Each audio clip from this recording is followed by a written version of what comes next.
Aqui é Roger Huff, WBG, e notícias de 2020 às 3h20, oferecido por Heiris, bebida de qualidade com sabor distinto. Saigon, o secretário de Defesa McNamara, saberá em sua nova visita ao Vietnã que há mais grupos inimigos no Vietnã do Sul do que antes. Cerca de 296 mil Washington.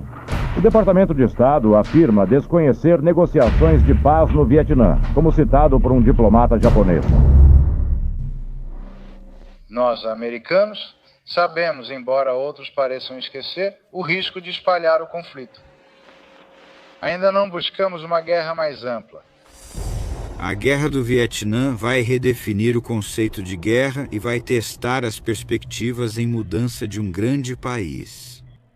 Ela vai ocupar e consumir vários presidentes dos Estados Unidos da América e servir de pano de fundo para mudanças sociais e mundiais. Estas são as histórias dos soldados e líderes que experimentaram vitórias e derrotas tanto no palco pessoal quanto no mundial. Da Guerra do Vietnã. Antes da Segunda Guerra Mundial, os franceses controlavam a região da Península da Indochina, que incluía o Vietnã, o Camboja e o Laos. Após a França cair para a Alemanha no início da Segunda Guerra Mundial, o Japão assume o controle da região, mas mantém em grande parte a administração francesa no poder. O Escritório de Serviços Estratégicos dos Estados Unidos da América, precursor da CIA, trabalha com nacionalistas vietnamitas para lutar contra os ocupantes japoneses. Esses vietnamitas são liderados por um homem que, décadas depois, se tornaria infame nos Estados Unidos e no mundo. O nome dele é Ho Chi Minh. Ho Chi Minh lidera o Vietnã Doc Lap Dong Minh, a Liga para a Independência do Vietnã, que mais tarde é abreviada para simplesmente Viet Minh. Com o fim da Segunda Guerra Mundial, os aliados se perguntam como libertar os países conquistados e devastados pelas potências do eixo. Mas o fim da Segunda Guerra Mundial leva imediatamente ao medo de que o comunismo se espalhe e domine o mundo. E Ho Chi Minh, além de ser um nacionalista, é comunista. O presidente Harry Truman, que herdou a presidência após a morte de Roosevelt, preferia ver o colonialismo francês do que um Vietnã comunista independente.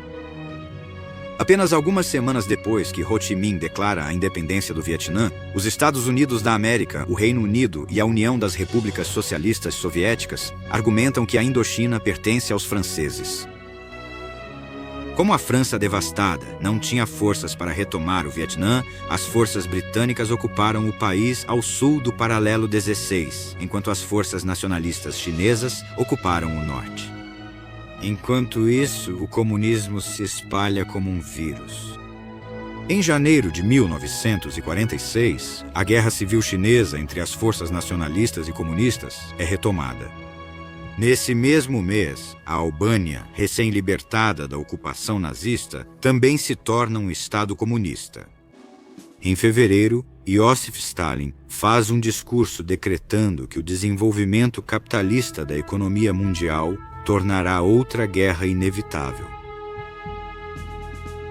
Antecipando isso, a União Soviética começa a se preparar para se defender. O discurso de Stalin é visto como a base do surgimento da Guerra Fria. Ho Chi Minh e seu Viet Minh começam negociações com a França pela independência total. As forças francesas substituirão os chineses nacionalistas no norte e, em troca, a França reconhecerá o Vietnã como uma república livre dentro da União Francesa mais ampla. Mas as negociações fracassam e no final de 1946, os franceses se envolvem na Primeira Guerra da Indochina, que dura 8 anos. O Viet Minh recorre a táticas de guerrilha, liderado pelo general Von Nguyen Giap, um líder da resistência durante a ocupação japonesa. Os franceses contam com artilharia e apoio aéreo para derrotar o Viet Minh em batalhas tradicionais. O Viet Minh, no entanto, luta de qualquer forma, mas de maneira tradicional. O Viet Minh é prejudicado no início por armamentos inferiores. Isso vai mudar. Enquanto isso, os Estados Unidos se concentram na crescente ameaça comunista na Europa. A doutrina Truman, anunciada pelo presidente em 1947, demonstra o apoio dos Estados Unidos da América, à Grécia e à Turquia para se manterem fora da influência soviética. Isso leva a uma política de contenção mais ampla para impedir que o comunismo domine o mundo. Quando criança, crescendo no Japão e outros lugares, as escolas eram primeiro administradas pelo Exército e depois pelo Departamento de Estado. Depois eram professores normais, todos credenciados. Lembro de aprender sobre comunistas nos anos 50. Isso foi antes do McCarthy. E eles diziam que iam querer entrar, tomar conta da mídia, tomar conta de Hollywood, tomar conta de todos os tipos de grupos minoritários para fragmentar toda a população, que foi o que eles fizeram na Rússia na época da Revolução Bolchevique. E então, de qualquer forma, eu voltei para casa e de fato aconteceu. 1º de outubro de 1949.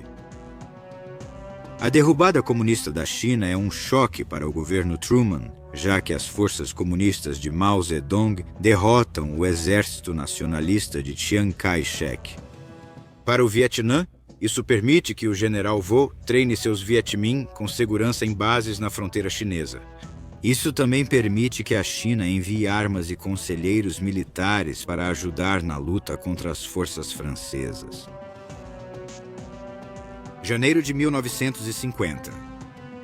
A República Popular da China e a União Soviética reconhecem oficialmente a República Democrática do Vietnã de Ho Chi Minh. Os Estados Unidos e a Grã-Bretanha reconhecem o governo apoiado pelos franceses no sul como o Estado do Vietnã. Ele é liderado pelo rei ancestral Bao Dai e cobre 2/3 da nação, agora chamada Vietnã. A Guerra da Coreia, 25 de junho de 1950. Enquanto isso, o país da Coreia emerge de 40 anos de controle pelo Japão Imperial e está sendo dividido entre forças comunistas no norte e nacionalistas no sul. Em 25 de junho de 1950, a Coreia do Norte, com aprovação soviética e chinesa, invade a Coreia do Sul. Truman, com sua recém-formada Organização das Nações Unidas, envia forças americanas e da Organização das Nações Unidas para se juntar à Coreia do Sul em sua luta contra a invasão comunista. Julho de 1950. Este é o prisma geopolítico através do qual os Estados Unidos enxergam a situação no Vietnã. Para os líderes americanos, incluindo o presidente Truman, a queda do Vietnã para o comunismo desencadeará um efeito dominó e fará com que outras nações da região também entrem em colapso. Truman autoriza 15 milhões de dólares em ajuda militar aos franceses no Vietnã. 2 meses depois, o Grupo de Assessoria de Assistência Militar em Saigon é criado para supervisionar o fluxo dessa ajuda. No início de 1953, com a chegada do governo de Dwight D. Eisenhower, a ajuda dos Estados Unidos da América aos franceses na Indochina já totalizava mais de 150 toneladas de equipamentos. A Força Aérea forneceu à França 160 caças F-6F e F-8F, 41 bombardeiros leves, B-26 e 28 aviões de transporte C-47, junto com grandes quantidades de peças de reposição, assistência de manutenção e bombas. No entanto, os franceses não pareciam mais perto de vencer o resiliente Viet Minh do que em 1946, quando a guerra começou. A Guerra da Coreia termina em um impasse com a assinatura do Acordo de Armistício em 27 de julho de 1953. Não derrotadas, as forças comunistas mantêm o controle do norte. Isso demonstra o uso da força militar na diplomacia, já que os Estados Unidos mostram disposição para agir estrategicamente quando pressionados pelas forças do comunismo. A Guerra Fria começou. Mas o fim do conflito coreano libera os chineses para aumentar seu apoio ao Viet Minh. Mesmo assim, os franceses seguem com dificuldades. Apesar da ajuda americana, as forças francesas estão claramente perdendo a guerra devido a uma combinação de um inimigo ferozmente determinado no Viet Minh e uma série de erros táticos dos franceses. O destaque é para a maior batalha da Primeira Guerra da Indochina, a Batalha de Dien Bien Phu. Novembro de 1953. Na tentativa de manter o Viet Minh fora do Laos, o general francês Henri Navarre planeja estabelecer uma base fortemente fortificada no território inimigo, na fronteira entre o Laos e o norte do Vietnã, perto da vila de Dien Bien Phu. A esperança é atrair as forças guerrilheiras do general Von Nguyen Giap, do Viet Minh, para campo aberto, para uma grande batalha decisiva, onde o apoio aéreo francês e o poder de fogo superior irão dizimá-los. Há poucos vietnamitas na região, resultando em pouco apoio local ao Viet Minh. Apoio necessário para conseguir homens, armas, comida e suprimentos suficientes através das densas selvas e do terreno montanhoso. Mas eles subestimam seriamente o inimigo. O Viet Minh usa carregadores, bicicletas e carrinhos de mão para sustentar 4 divisões de infantaria e uma de artilharia nas colinas ao redor. Em fevereiro, as forças do Viet Minh somam 35 mil homens, com pelo menos 100 peças de artilharia posicionadas com vista para a fortaleza. 13 de março. Os ataques começam e os franceses são rapidamente dominados. O governo Eisenhower precisa tomar uma decisão: intervir diretamente com forças militares ou permitir que a França perca sua guerra contra o comunismo. Enviar tropas militares para o Vietnã poderia arrastar os Estados Unidos da América para uma guerra longa, sangrenta e cara, além de provocar um confronto direto entre as forças americanas e chinesas ou soviéticas, o que por si só poderia explodir em uma terceira guerra mundial. No final das contas, o Congresso e o governo Eisenhower decidem que os riscos são maiores do que os possíveis ganhos. Dien Bien Phu cai em 7 de maio de 1954, e com isso, qualquer esperança que os franceses tinham de manter seus territórios coloniais desaparece. 21 de julho de 1954. Mesmo antes da queda de Dien Bien Phu, os Estados Unidos, a União Soviética, o Reino Unido, a República Popular da China e a França se reúnem em Genebra, na Suíça, para restaurar a paz na Indochina. Enquanto a situação da Coreia permanece indefinida, o Vietnã é abordado nos Acordos de Genebra de 21 de julho de 1954. O Vietnã será temporariamente dividido em 2 no paralelo 17, uma linha provisória de demarcação militar. Em 2 anos, em julho de 1956, estão previstas eleições nacionais sob supervisão internacional. O Vietnã se tornará uma nação independente. Por enquanto, todos os soldados do Viet Minh devem ir para o norte, enquanto os vietnamitas que lutaram ao lado dos franceses devem viver no sul. Cerca de 1 milhão de norte-vietnamitas, incluindo católicos, proprietários de terras e anticomunistas, migram para o sul. Um número bem menor, pouco mais de 50 mil, e em sua maioria soldados do Viet Minh e suas famílias, se mudam do sul para o norte. Nem os Estados Unidos, nem o Vietnã, apoiado pelos franceses, assinam os acordos, temendo que uma eleição nacional leve a um governo comunista. 26 de outubro de 1955, o chefe de Estado do Vietnã é Bao Dai. Mas a figura que terá mais importância nos próximos anos é o primeiro-ministro Ngo Dinh Diem. Diem é um católico fervoroso, anticomunista e anticolonialista. Ele viajou para os Estados Unidos durante a Guerra da Indochina Francesa e se estabeleceu como um potencial líder do Vietnã. Em outubro de 1954, após a Conferência de Genebra, o presidente Eisenhower envia uma carta para Diem. Seus recentes pedidos de ajuda para o grande projeto de transferir centenas de milhares de cidadãos vietnamitas leais das áreas sob novo controle e de uma ideologia que rejeitam estão sendo atendidos. Fico feliz que os Estados Unidos possam ajudar nesse esforço humanitário.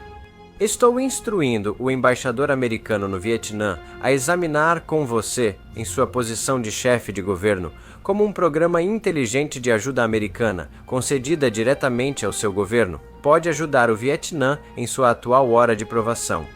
O objetivo desta oferta é ajudar o governo do Vietnã a desenvolver e manter um Estado forte e viável capaz de resistir a tentativas de subversão ou agressão por meios militares. Com o apoio dos Estados Unidos da América, Diem consolida seu poder no Vietnã do Sul. Em 7 de julho de 1955, um ano após a Conferência de Genebra, Diem anuncia que o Vietnã do Sul não participará de uma eleição de reunificação conforme previsto nos acordos. Eles suspeitam que os comunistas do Norte não permitirão uma votação livre e justa. Em vez disso, o Vietnã do Sul declara sua independência como um Estado não comunista.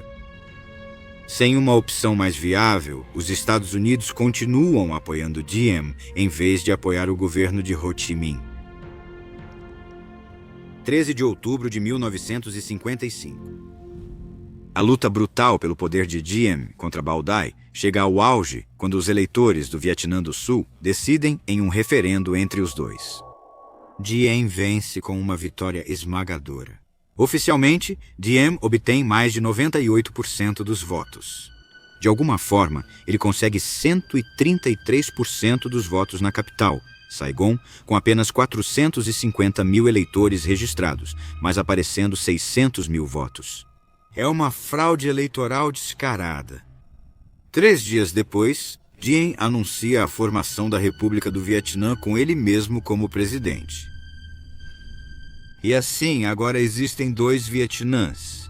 A República do Vietnã, de Diem no Sul, com Saigon como capital, e a República Democrática do Vietnã, de Ho Chi Minh, no norte, com Hanoi como capital. Nos anos seguintes, o apoio americano a Diem vai crescer, embora os líderes americanos continuem desconfortáveis com a corrupção e a brutalidade que marcam seu regime. O Grupo de Assessoria de Assistência Militar dos Estados Unidos da América, sob o comando do Tenente-General Samuel T. Williams, assume total responsabilidade por organizar e treinar o exército do Vietnã do Sul. No fim de 1955, havia menos de 350 assessores militares americanos no Vietnã do Sul. Além de orientar o desenvolvimento e treinamento de um novo exército, eles também devem prestar contas dos equipamentos militares fornecidos pelos Estados Unidos da América durante a Guerra da Indochina Francesa, avaliados em centenas de milhões de dólares. Equipamentos que haviam desaparecido misteriosamente. As forças americanas dobram no ano seguinte. E esse exército já está sendo lançado em combate contra as forças comunistas. Entre 5 e 10 mil Viet Minh não foram para o norte após a Conferência de Genebra. Esses homens, trabalhando com outros grupos políticos insurgentes, formam a base para o Viet Cong. Em 1957, esses guerrilheiros entram em confronto com unidades do exército do Vietnã do Sul 7 vezes só em janeiro e realizam impressionantes 140 ataques armados no último trimestre daquele ano. Pelo menos 74 são assassinados ou mortos, incluindo 20 ligados ao governo do Vietnã do Sul e 31 policiais ou agentes de segurança. Então, em 8 de julho de 1959, a atividade do Viet Cong atinge um destacamento americano de 13 homens que assessorava uma divisão sul-vietnamita em Bien Hoa. O destacamento assiste a um filme no refeitório todas as noites às 19 horas. Isso é bem conhecido.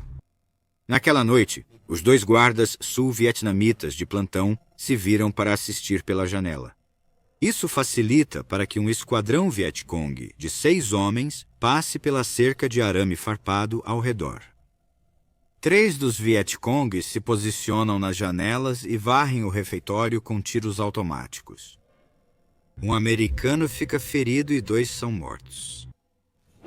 Esses homens mortos Major Dale Buys e Sargento Chester Ovnand são as primeiras baixas americanas na Guerra do Vietnã dos Estados Unidos. É o primeiro ato estratégico de terror do Vietcong e estabelece um padrão de emboscadas inimigas e ataques a postos do governo.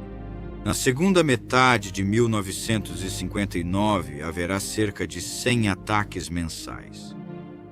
O Vietnã do Norte é acusado de violar o Acordo de Genebra pelas ações do Vietcong.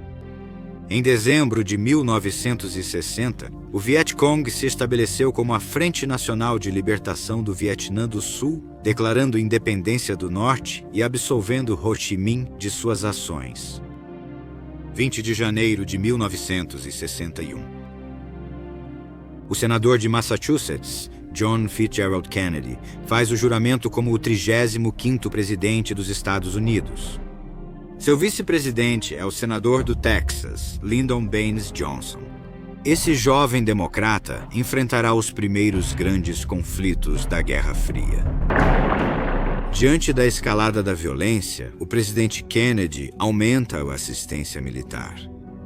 Em 1963, há um aumento para 16 mil militares americanos no Vietnã do Sul. A lembrança mais antiga foi no final dos anos 50, quando acho que foi o trio Kingston ou uma dessas bandas que tinha uma música em que cantavam sobre serem convocados e enviados para o Vietnã. Mas depois disso, naquela época eu tinha apenas, 10 ou 12 anos de idade. Depois disso, só me lembro novamente ao entrar no ensino médio, quando isso saiu nas notícias. Mas eu ainda estava bem alheio a isso até estar prestes a me formar no ensino médio, quando o alistamento se tornou um assunto mais importante. No último ano do ensino médio, tínhamos um programa de estudos sociais. E uma das coisas vindo de Nova York é que tínhamos um jornal chamado Herald Tribune, e éramos obrigados a lê-lo. E praticamente todos os dias tinha alguma coisa sobre o Vietnã no jornal, então foi por isso que comecei a me interessar pelo Vietnã, lendo sobre isso no jornal. Quando eu estava no ensino médio, saiu um livro do Dr. Tom Dooley. Provavelmente você nem sabe mais quem ele é. Ele era um médico que tinha uma clínica naquela região do mundo e ele escreveu um livro. Esqueci o título, era sobre uma montanha. Ele veio aos Estados Unidos arrecadar dinheiro para sua clínica. E houve muita divulgação sobre ele na época. E foi assim que fiquei sabendo sobre o Vietnã. Talvez de vez em quando eu ouvisse algo na televisão, mas nunca prestei atenção, até que chegou mais perto da época do alistamento.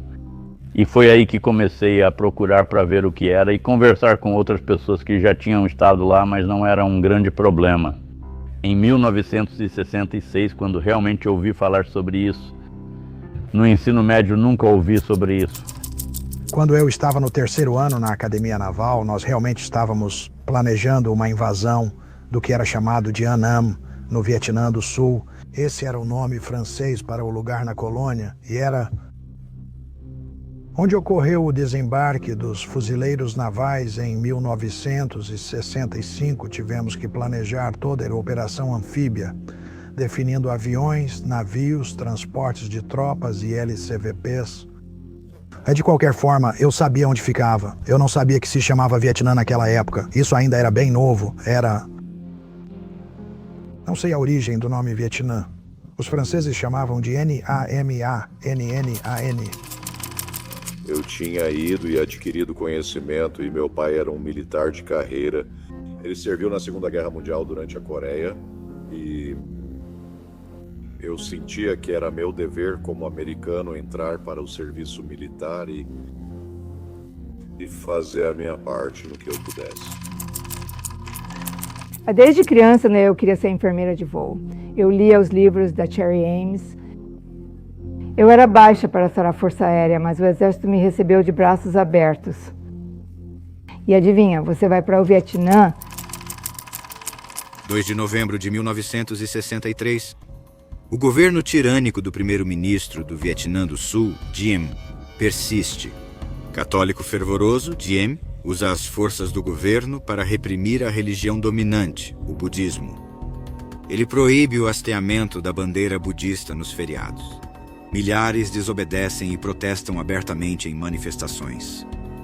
Em 8 de maio de 1963, na cidade de Ware, as forças do governo atiram contra a multidão de manifestantes. 9 mortos, entre eles 2 crianças. Em 11 de junho, um monge budista ateia fogo ao próprio corpo em um movimentado cruzamento de Saigon. Mas monges budistas fazem o mesmo nos meses seguintes. As imagens chegam aos americanos e ao mundo, deixando Diem em uma situação ainda mais precária. No verão de 1963, a CIA descobre um plano de golpe dos generais do exército do Vietnã do Sul. O governo Kennedy aprova tacitamente o golpe, acreditando que os generais são o mal menor e mais controlável. O golpe ocorre em 1º de novembro, liderado pelo general Duong Van Minh. Diem e seu irmão, Ngo Dinh Nhiêu, são capturados e executados no dia seguinte. O destino de Diem é ser enterrado em uma cova, sem identificação, perto da casa do embaixador dos Estados Unidos da América. 22 de novembro de 1963. O presidente Kennedy e Jacqueline desfilam em uma carreata. Um tiro é disparado, mas 2 tiros seguem. O presidente John Fitzgerald Kennedy é declarado morto à 1 da tarde. Seu vice-presidente, Lyndon Baines Johnson, é empossado como o 36º presidente dos Estados Unidos. 2 dias depois, o presidente Johnson anuncia a intenção de seu governo de continuar a política de apoio ao Vietnã do Sul de Kennedy. 5 de julho de 1964. Apenas 2 meses antes, o capitão Roger H. C. Donlon e sua equipe das Forças Especiais estabeleceram um posto avançado em Nam Dong, a 52 quilômetros a oeste de Da Nang e a 24 quilômetros da fronteira com o Laos. O capitão Donlon e sua equipe de elite, composta por uma dúzia de homens, formavam um time A dos Boinas Verdes de elite. Eles são os melhores das Forças Especiais do Exército. Os Boinas Verdes são a elite das Forças Especiais do Exército e passam por treinamento intensivo para usar a boina distintiva. Só em uma visita em 1961 a Fort Bragg, na Carolina do Norte, que o presidente Kennedy declara que ela é um símbolo de excelência, um emblema de coragem, uma marca de distinção na luta pela liberdade. A equipe A, também conhecida como Destacamento A-726, está lá para apoiar as 9 aldeias da região, abrigando aproximadamente 5.000 sul-vietnamitas, protegendo e dando abrigo aos moradores contra o inimigo. O capitão Donlon se refere ao posto avançado deles como o Posto da Liberdade, enquanto continuam suas missões humanitárias de construir escolas, cavar poços e ajudar os moradores, tudo isso enquanto orientam um grupo de soldados sul-vietnamitas nas táticas de combate. Formada por conselheiros americanos e australianos, a base era administrada por sul-vietnamitas. Nandong estava programada para ser desativada por falta de potencial de recrutamento, e suas defesas não estavam em boas condições. O capim alto havia sido deixado crescer em campos de tiro que, de outra forma, seriam bons, chegando até o perímetro externo, e as defesas do perímetro interno eram razoavelmente sólidas mais por acaso do que por terem sido construídas deliberadamente como uma característica defensiva. No dia anterior ao ataque, pedras foram arremessadas. Até mesmo algumas armas tinham sido disparadas pelos civis vietnamitas. À tarde, houve uma demonstração de reconciliação, mas o líder Nong temia mais problemas. Naquela noite, nenhum dos Nungs dormiu em seus alojamentos. Todos estavam em seus postos, armados e alertas, quando o ataque aconteceu. Uma circunstância que favoreceu o Vietcong foi uma decisão peculiar por parte do chefe do distrito, cujo quartel-general ficava em Ke Tre, uma vila no outro extremo do vale, a cerca de 3 horas de caminhada dali. Ele insistiu que suas companhias da Guarda Civil fizessem todo o patrulhamento a oeste da pista de pouso e proibiu a guarnição de Nam Dong de enviar qualquer patrulha para a área adjacente ao acampamento na direção de onde veio o ataque. O inimigo se aproximou pelo noroeste, atravessando o rio e a pista de pouso. O elemento surpresa foi total. Às 2 horas em ponto do dia 5 de julho, o capitão Donlon acorda para o seu turno de guarda. Após circular o perímetro da base com um soldado das Forças Especiais do Vietnã do Sul, o capitão Don Long segue para a tenda de alimentação. Ele vai pegar um café e conferir a lista de serviço. O que acontece em seguida é inesperado. Quando sua mão alcança a porta do refeitório, um morteiro de fósforo branco atinge o telhado do refeitório, cegando Don Long e jogando-o de volta ao chão. O sargento médico Thomas Gregg sai com uma espingarda de 5 tiros e, em meio às chamas do refeitório e às explosões de fósforo branco, vê 6 soldados Vietcongues se aproximando da cerca. Sua espingarda impede que eles avancem ainda mais. O time A se apressa para retomar o controle, enquanto o capitão Don Long e o sargento Moore, Gabriel Ralph Alamo, arriscam-se entre chamas e explosões para salvar munição e suprimentos do posto de comando em incêndio. Outros boinas verdes disparam munição de iluminação para clarear a cena, tudo isso enquanto desviam de morteiros e tiros. À luz, percebem as forças reunidas dos Vietcongues e do Exército Popular do Vietnã descendo. Centenas deles serão estimadas em cerca de 1.000 após o fim da batalha. Os soldados em Nam Quang somam apenas 373. O capitão Don Long quase é atingido por um morteiro ao correr para liderar seus homens. A força da explosão o derruba e o faz perder uma das botas. Ele já sofreu queimaduras ao salvar munição e suprimentos do posto de comando e o fogo feriu seu estômago. O intenso ataque Vietcong quase impede um pedido de socorro da sala de rádio, que traria o apoio aéreo. A sala de rádio foi atingida no início, mas o operador das Forças Especiais, que dormia lá, rolou ao ouvir o primeiro disparo e enviou a mensagem às 2h35. Estamos sob intenso ataque de morteiros. Estima-se que 80% das baixas ocorreram nos primeiros 15 minutos do ataque, quando a sala de rádio, o alojamento dos Nung e o ambulatório foram destruídos. O acampamento ficou cheio de crateras. Correndo em direção aos bunkers de munição, Don Long quase é atingido novamente, desta vez perdendo a outra bota e o cinto de equipamentos. Armado com seu fuzil de assalto AR, 15 e 2 carregadores, ele chega a outra trincheira de morteiro para pegar mais munição. Tudo isso com o braço esquerdo e o estômago sangrando. Avaliando seus homens, 2 estão fora de combate. Don Long percebe movimento ao redor do portão da base. Um morteiro iluminativo disparado pelo sargento de Ser revela 3 Vietcongues rastejando pela estrada em direção ao portão. O capitão Don Long mata 2 com seu rifle e um terceiro com uma granada. Descobre-se que eles são sapadores, com explosivos amarrados nas costas, preparando-se para explodir e abrir uma brecha no portão principal. O capitão Don Long continua a desviar do fogo inimigo para localizar e organizar seus homens. Preocupado com o destino do sargento Vernon Bisson, Don Long corre até a posição de morteiro do soldado. Explosões continuam a acontecer ao redor do capitão quando uma dor aguda sobe do seu pé.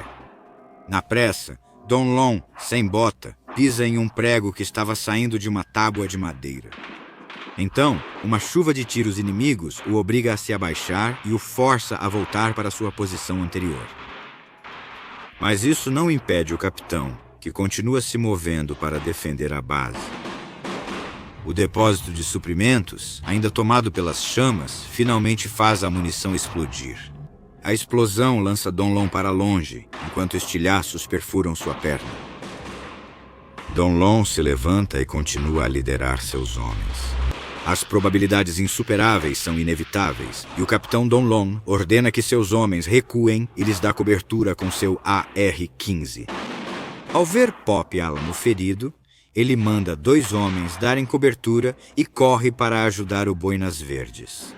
Quando começa a mover Alamo, uma granada Vietcong acerta o alvo, matando Pop Alamo e lançando Don Long em direção a um bunker. Mesmo assim, o capitão Don Long se levanta novamente, desta vez para prestar socorro a 4 aliados sul-vietnamitas feridos.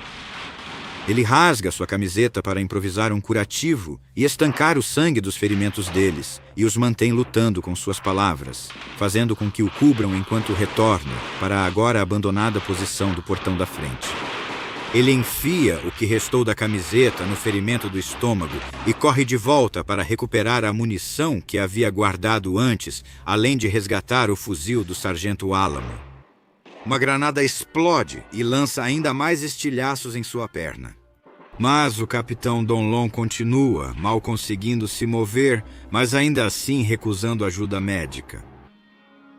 Os defensores resistiram, mas o amanhecer foi bem-vindo, pois restava pouca munição. Não houve alívio até o amanhecer. Era o fim de semana do dia da independência do Vietnã e os pilotos vietnamitas estavam em Da Nang. Nada estava pronto. O avião de sinalizadores nem estava carregado, mas finalmente chegou ao alvo às 4h30 da manhã e relatou que todo o acampamento estava em chamas. O chefe distrital vietnamita, em Quet Tre, ouviu os disparos e reuniu suas 2 companhias da Guarda Civil para marchar. Mas temendo uma emboscada, ele não partiria até o amanhecer. Ao se aproximar da aldeia fora do acampamento, a coluna encontrou os últimos retirantes do Vietcong. Pouco depois, o apoio aéreo dos Estados Unidos da América chega, mas mesmo assim, os ataques continuam. Donlon lidera seus homens enquanto o apoio aéreo enfraquece o ataque do Vietcong. Às 7h em ponto, no dia 6 de julho, a Batalha de Nam Dong chega ao fim. Donlon chega à posição de Bison e se recusa a sentar, ainda querendo lutar contra o inimigo em retirada. Bison dá sua própria ordem a Donlon, que o capitão obedece. Às 9h45, 6 helicópteros dos fuzileiros navais dos Estados Unidos da América chegam a Nam Dong para extrair os boinas verdes, 9 americanos, 115 sul-vietnamitas e 1 australiano. Esses são mortos na batalha, onde menos de 400 homens enfrentaram mais do que o dobro desse número. 2 boinas verdes do grupo de 12 estão mortos, e os membros sobreviventes chegam à Casa Branca em 5 de dezembro para uma cerimônia especial. O presidente Johnson entrega a todos eles medalhas como a Cruz de Serviço Distinto, estrelas de prata, estrelas de bronze e corações púrpura. Donlon recebe a mais alta condecoração, a Medalha de Honra. É a primeira concedida durante a Guerra do Vietnã. Citação da Medalha de Honra. Por galhardia e intrepidez notáveis, arriscando sua vida além do dever, ao defender uma instalação militar dos Estados Unidos da América contra um ataque feroz de forças hostis. O capitão Donlon comandava o destacamento de forças especiais do Exército dos Estados Unidos da América 726 no campo Nang Dong, quando um batalhão reforçado do Vietcong lançou um grande ataque ao acampamento antes do amanhecer. Durante a violenta batalha que se seguiu, que durou 5 horas e resultou em pesadas baixas de ambos os lados, o capitão Donlon dirigiu as operações de defesa em meio a uma barragem inimiga de morteiros, granadas caindo e um tiroteio extremamente intenso. Quando a tão esperada luz do dia trouxe a derrota para as forças inimigas e sua retirada de volta para a selva, deixando para trás 54 mortos, muitas armas e granadas, o capitão Donlon imediatamente reorganizou suas defesas e prestou os primeiros socorros aos feridos. Sua liderança dinâmica, fortaleza e esforços valentes inspiraram não apenas o pessoal americano, mas também os defensores vietnamitas aliados e resultaram na defesa bem-sucedida do acampamento. O heroísmo extraordinário do capitão Donlon, arriscando sua vida além do dever, está entre as mais altas tradições do Exército dos Estados Unidos da América e reflete grande mérito para ele e para as Forças Armadas de seu país. Neste momento, 225 militares dos Estados Unidos da América foram mortos na guerra, enquanto o governo ainda nega participação ativa. O fim da Segunda Guerra Mundial resultou no desmantelamento e armazenamento de muitos navios da Marinha dos Estados Unidos, e em 1948 restavam pouco mais de 250 embarcações em serviço. Esse descomissionamento em larga escala de navios terminou com o aumento das tensões entre os Estados Unidos e a União Soviética. Apesar da Guerra da Coreia intensificar as tensões, a Marinha dos Estados Unidos da América raramente se envolveu diretamente nos conflitos. Em vez disso, a Marinha auxiliou em desembarques em larga escala como o de Incheon, onde as forças anfíbias da Marinha e do Corpo de Fuzileiros Navais conseguiram repelir as forças norte-coreanas, e na Batalha do Reservatório de Chosin, onde a evacuação de mais de 100 mil tropas da Organização das Nações Unidas exigiu o apoio da Marinha dos Estados Unidos da América. A Coreia deixou claro para o governo dos Estados Unidos que nossa Marinha teria que estar sempre pronta para reagir a ameaças.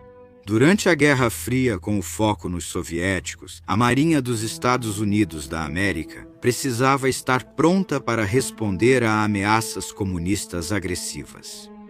Frotas de navios foram designadas para todos os cantos do mundo e, à medida que os navios eram enviados, cientistas e técnicos da Marinha desenvolviam novas tecnologias em comunicações e defesa, além de novos mísseis e aeronaves a jato. Sob a orientação do almirante Hyman Rickover, a Marinha recebeu seu primeiro porta-aviões movido a energia nuclear, o USS Enterprise, comissionado em 1961. Rickover foi um defensor de longa data do programa de propulsão nuclear naval. No entanto, ele considerava a energia nuclear e a bomba atômica como males necessários. Em 1962, pouco depois da entrada em serviço do USS Enterprise, o presidente John F. Kennedy e o vice-presidente Lyndon B. Johnson inspecionam a frota naval e o presidente faz um discurso para um grupo de marinheiros. A Marinha dos Estados Unidos ajuda a garantir a liberdade de países a milhares de quilômetros de distância. Navios que navegam centenas de milhas das costas para lugares distantes preservam a liberdade desses países. E, portanto, como ex-membro da Marinha dos Estados Unidos e agora como presidente, quero expressar a vocês o nosso sincero agradecimento. Espero que vocês percebam a contribuição que estão dando não apenas para a preservação da paz, mas também para a preservação da liberdade deste país. E os mais de 50 países que são aliados nossos e outros que, embora não sejam aliados, se beneficiam da nossa força. O que vocês mostraram hoje, os navios, as técnicas e, acima de tudo, sua própria habilidade e coragem faz com que todos nós retornemos à capital com muito mais confiança e esperança.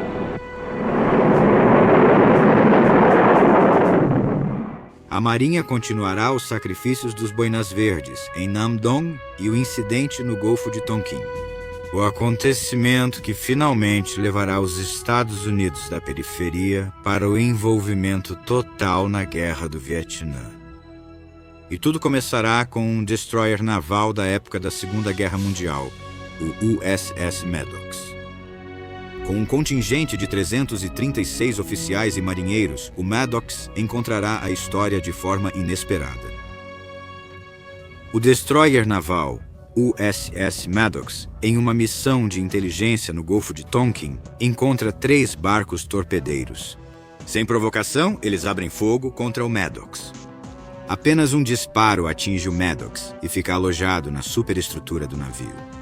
As embarcações inimigas não são apenas atingidas pelo Maddox, mas também são metralhadas por jatos F-8 Crusader do porta-aviões USS Ticonderoga, que estava nas proximidades. Uma embarcação norte-vietnamita fica à deriva e em chamas. O Maddox consegue escapar. 4 de agosto de 1964. Navios dos Estados Unidos da América no Golfo encontram novamente embarcações inimigas com resultados semelhantes. De acordo com o relatório da Marinha dos Estados Unidos da América, na noite de 4 de agosto, os navios de guerra relataram contato e depois foram atacados por várias embarcações rápidas em alto mar. Oficiais na cadeia de comando naval e líderes dos Estados Unidos da América em Washington foram convencidos, pela interpretação de informações especiais e relatórios dos navios, de que forças navais norte-vietnamitas atacaram os 2 contratorpedeiros. Análises mais recentes desses dados e informações adicionais coletadas em 4 de agosto agora deixam claro que as forças navais norte-vietnamitas não atacaram o Maddox e o Turner Joy naquela noite do verão de 1964. E assim começa a Operação Flecha Precisa, o codinome para as operações aéreas dos Estados Unidos da América no Vietnã do Norte. Aviões de ataque de porta-aviões no Golfo realizam 64 missões de ataque contra bases de torpedos e uma instalação de armazenamento de óleo. Fogo antiaéreo abate 2 aviões americanos. Um piloto é morto e o outro, o tenente Everett Alvarez Jr., torna-se o primeiro aviador americano prisioneiro de guerra no Vietnã do Norte. Finalmente hoje eu me encontrei com os líderes de ambos os partidos no Congresso dos Estados Unidos. E eu os informei que eu irei imediatamente pedir ao Congresso que aprove uma resolução, deixando claro que o nosso governo está unido em sua determinação de tomar todas as medidas necessárias em apoio à liberdade e em defesa da paz no Sudeste Asiático. Em 7 de agosto, o Congresso dos Estados Unidos da América aprova a resolução do Golfo de Tonkin, concedendo ao presidente Johnson a capacidade de empregar forças militares convencionais no Sudeste Asiático sem uma declaração formal de guerra. Apenas 2 senadores se opõem à resolução. No entanto, nossa resposta, por enquanto, será limitada e adequada. Nós, americanos, sabemos, embora outros pareçam esquecer, o risco de espalhar o conflito. Ainda não buscamos uma guerra mais ampla. Apesar das intenções expressas do presidente, uma guerra mais ampla está chegando e será travada por um país que também enfrenta sua própria dor e turbulência interna. Quando Johnson foi empossado como presidente, havia cerca de 16 mil americanos servindo no Vietnã. Em poucos anos, haverá mais de 500.000.